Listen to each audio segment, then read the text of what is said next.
पप्पू की बीवी प्रीति पति परिवार और प्यार के भंवर में फंस कर रह गई थी। पति अपनी पत्नी के नाजायज रिश्तों के बीच दीवार बनकर खड़ा हो गया था।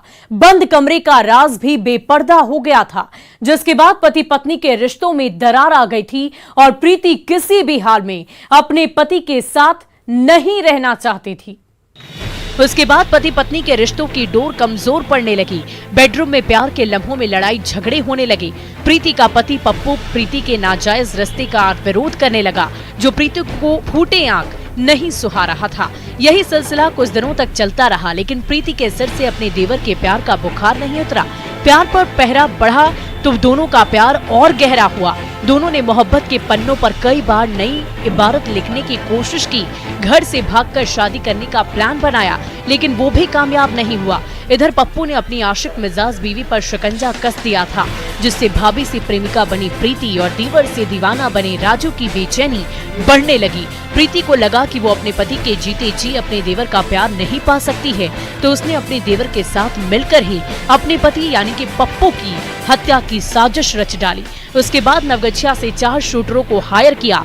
1 लाख में अपने सुहाग को यानी कि पप्पू की हत्या का डील डन कर दिया। शूटरों को 20,000 रुपए एडवांस दिए और बाकी के 80,000 काम होने के बाद देने का करार किया गया।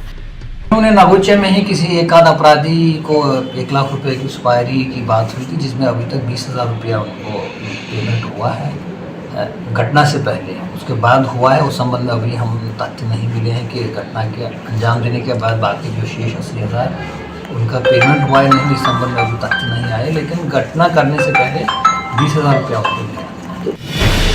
उसके बाद 26 जुलाई को शूटरों ने नवगछिया से स्कॉर्पियो गाड़ी बुक की, ये कहकर कि शादी में जाना है, और उसके बाद गाड़ी में ड्राइवर को छोड़कर 5 लोग सवार हुए, जिसमें मृतक पप्पू का छोटा भाई राजू भी शामिल था। 140 किलोमीटर की दूरी को तय कर सभी रात के करीब 9 बजे किशनगंज पहुंच गए। उसके बाद राजू ने अपनी भाभी से अपने भाई पप्पू के अस्पताल से आने का समय पूछा, पहने हुए कपड़े की जानकारी ली, अपराधियों को बताया और उसके बाद अपराधी डॉक्टर डी कुमार की गली में घात लगाकर बैठ गए। पप्पू के आने का इंतजार करने लगे। धीरे धीरे रात का पहरा पड़ने लगा। घड़ी की सुई टिक टिक कर आगे बढ़ने लगी। जैसे ही कहीं घड़ी की सुई रात के करीब 10:30 बजे पर पहुंची, गली में पप्पू की एंट्री हुई और उसके बाद बदमाशों ने बिना कुछ सोचे समझे पप्पू को टारगेट करते हुए ट्रिगर दबा दिया।